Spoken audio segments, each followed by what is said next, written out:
Howdy, it's Pete Thorn. Welcome to my studio. It's time for another Wednesday Q&A. This is where I answer the questions that you ask me by sending me an email to my Facebook music page. It's facebook.com/guitarnerd.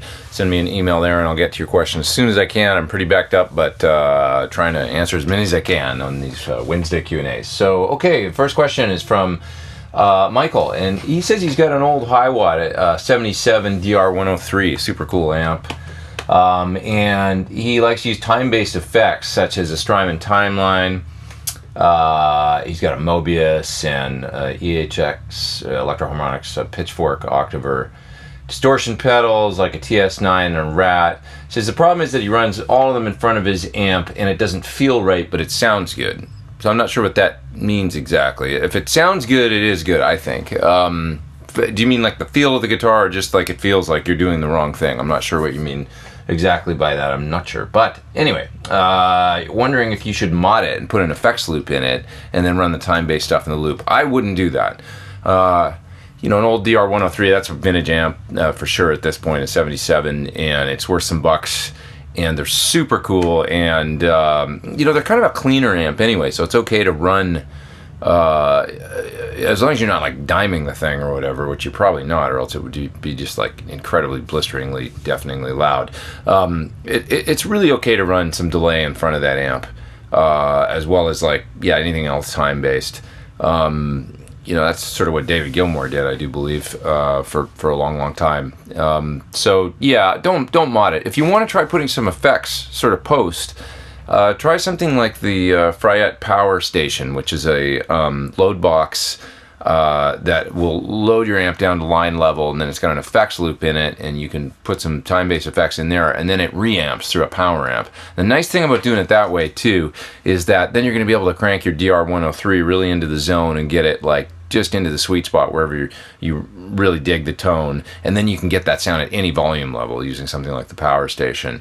Try the effects in the post loop and the Power Station. That's really the way to go. I mean, for what you're going to pay to mod that amp, the Power Station isn't going to be that much more, and it's just so much, you know, you preserve the value of your amp, and you're gaining the ability to get the tone of your DR103 at any volume level. So I really think that's the way to go.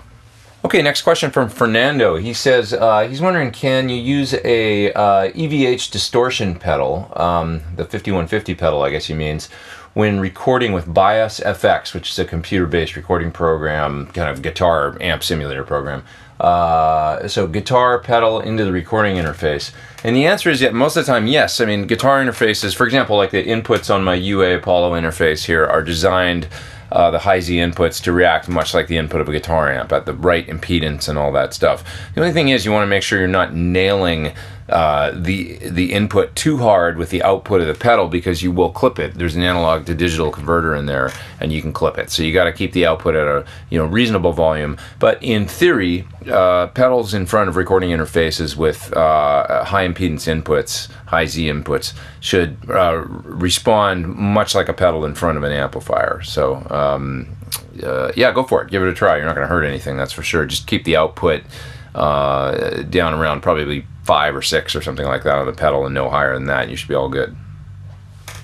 Mike Herbison from Lethbridge, which is a town not far from where I grew up. I grew up in Edmonton, Alberta, and he grew up in Lethbridge. He says that he's got an eye like mine, a lazy one, an eye not pulling for the team. So he was just writing saying, you know, brothers in arms here, basically saying that I must take a lot of flack about it and stuff like that. And every now and then I do, you know, somebody will write some YouTube comment like, "What's up with that dude's eye?" Well, it's been like that since I was born. And it's funny, I never really thought about it very much until I started making these videos and seeing the videos, because you see yourself a lot more. And I was like, oh wow, that is pretty noticeable, but it never bothered me, so I never did anything about it. But there is an operation I could get one of these days if I wanted to fix it. My eye doctor keeps telling me, and I'm like, I don't really care, but I might do it at some point. Who knows? We'll see. Anyway, yeah. He says that he found me through my Perplex lesson on jamtracks.com, and it's on his list of things to learn. Well, thanks very much for writing, Mike, and for commiserating with me on the shared issue you have with your right eye, same eye as mine, evidently. And on to the next question. Let's see. Richard Breeden says, do I ever study guitar playing anymore? And he says, do I ever work on theory or technical aspects? Am I well versed? Could I play a E major 7 sharp 5 arpeggio if I ask? Or do you feel that you know enough now to just learn stuff for upcoming projects? Okay, well, I mean, you never stop learning. Yeah, I could probably play one of those arpeggios. I went to MI for a year, so I had, basic sort of music theory training when I was at MI. Single string classes and harmony and stuff like that. And I did some sight reading. I'm a terrible reader now. I've mentioned that before. But yeah, there's always more to learn. I was doing a Tim and Pete's guitar show the other day with Justin Derrico, and Justin's such an amazing player. I mean, I can't wait for you guys to see it. It's coming out next week, and it'll be on Tim's channel this time because we're alternating channels with the show. And I had Oz Noya last episode on my channel, so next one will be Justin on Tim's next week. And man, he was just absolutely amazing, just blazing. And the guy plays guitar so much because he works on the voice. And they learn, tons and tons of material for that show. So he's always playing, always practicing, and yet he mentions that he still takes lessons. And I forgot to actually ask him the other day, like, who do you take lessons from? Because I'd like to take lessons from that person. But anyway, long story short is there's always more to learn, I think. That's a wonderful thing about the guitar. I remember going to Spain a little over 10 years ago to do a tour with Draco Rosa, and I remember meeting all these flamenco musicians and seeing those guys play guitar, like real Spanish flamenco players. It's like, I don't know anything about that. Like, I don't know what instrument that is. That's some other instrument. And, there's that to study, as well as a million other things that I don't know how to do if I ever, felt like I wanted to learn something really challenging. So there's always more to tackle out there. And, it keeps you young and keeps you fresh to learn, new techniques or different styles of music. Or I feel like challenged all the time, especially, like playing in the same room with guys like Tim. And, it's just like, I'm lucky to be in the room. That's what I feel like, and there's always more to learn. And so I definitely recommend constantly learning new things and seeking out guitar lessons or things on the internet or whatever it takes, and it'll keep you young and fresh and keep expanding your style. So Shane Wesley has a Sur reactive load, and he's having good results. He says using some own hammer impulse responses and recording with the reactive load. He's wondering how I sort of set up the gain staging and that sort of thing, and wondering if I find that it's affecting the sound. Well, what I'm doing right now is I'm actually coming out of, I've got the reactive load here behind me, and I'm coming out of the balanced out into the mic level input of this BAE sort of Neve style mic preamp right here. And then I'm coming out of the BAE into my recording interface, my Apollo, and that's what I'm doing. It just sounds really good. I mean, I don't know if the BAE is fantastic Neve style if it's adding any kind of little bit of extra meat or solid sonic sauce to the mix. I mean, most of the stuff you've heard me do online, I was literally coming out of the back, the 1/4 inch unbalanced out of a reactive load, straight into the line input of my recording interface, and kind of just getting a healthy level recording, and where it's peaking at about -6 in Logic or something, and it sounded great to me. I don't know that it sounds a whole lot different right now or anything. I plugged it into the BAE because I just got it, and it sounds really good, and it's working out. So beyond making sure nothing's clipping, and not doing some sort of gross impedance mismatch with what you're plugging things into, I wouldn't worry about it. You can come out of the unbalanced out on the reactive load with, say a reasonably short cable, no longer than maybe 10 feet, something like that.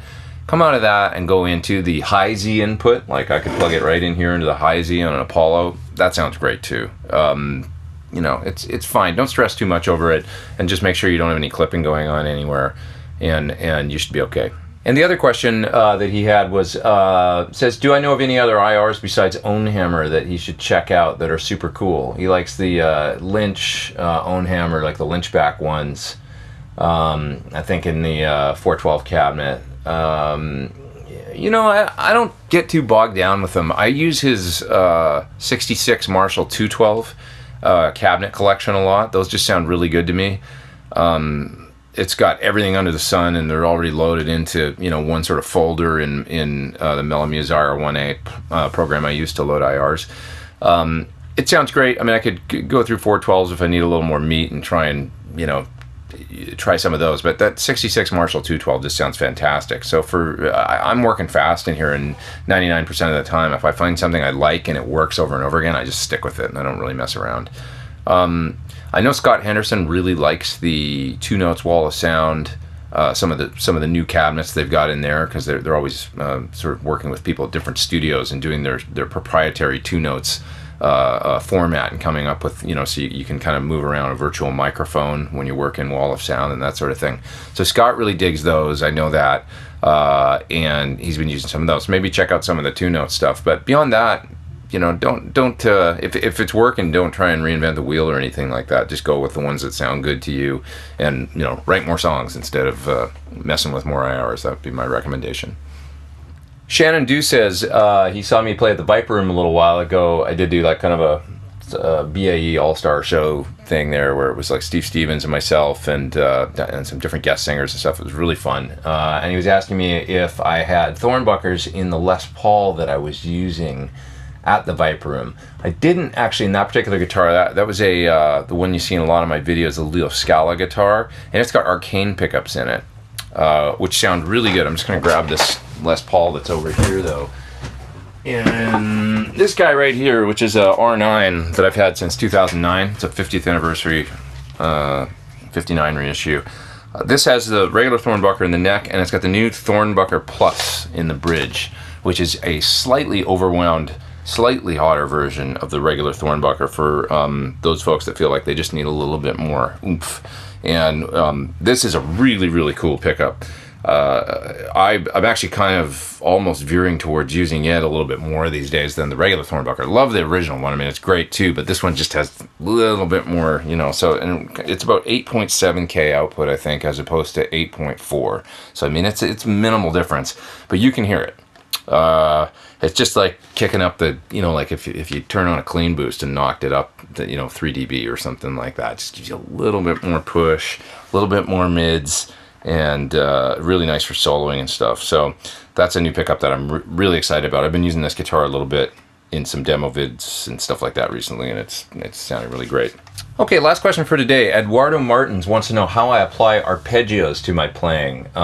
He says he's got a good handle on scales and modes, but wants to know when it comes to arpeggios, what I do, because he says his playing seems stuck when he uses arpeggios.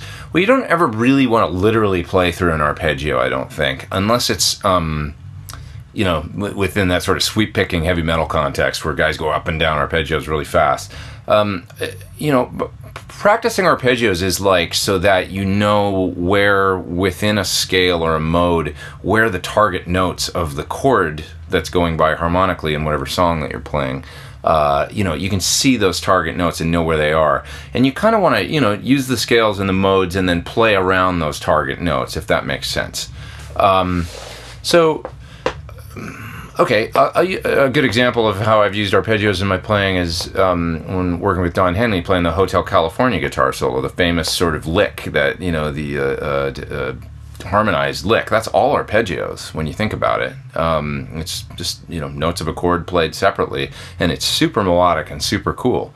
So that would be, would be an application right there that I've used within my own playing career, I guess. But you could think about arpeggios that way as being sort of very literal as they are on that song, and yet they sound really beautiful, obviously, in that tune, and it's a classic sort of use of arpeggios. But generally, I would say that, you practice arpeggios, play through them, maybe, chord changes going by or whatever, maybe record some chord changes, and then play arpeggios all over the neck as an exercise, going over those chord changes. But then just try soloing. Once you kind of, if you did that, 15 or 20 minutes a day for a little while over certain chord progressions, you would start to really have a handle on where all those target notes are, and you wouldn't just be playing sort of, licks out of a scale or something like that.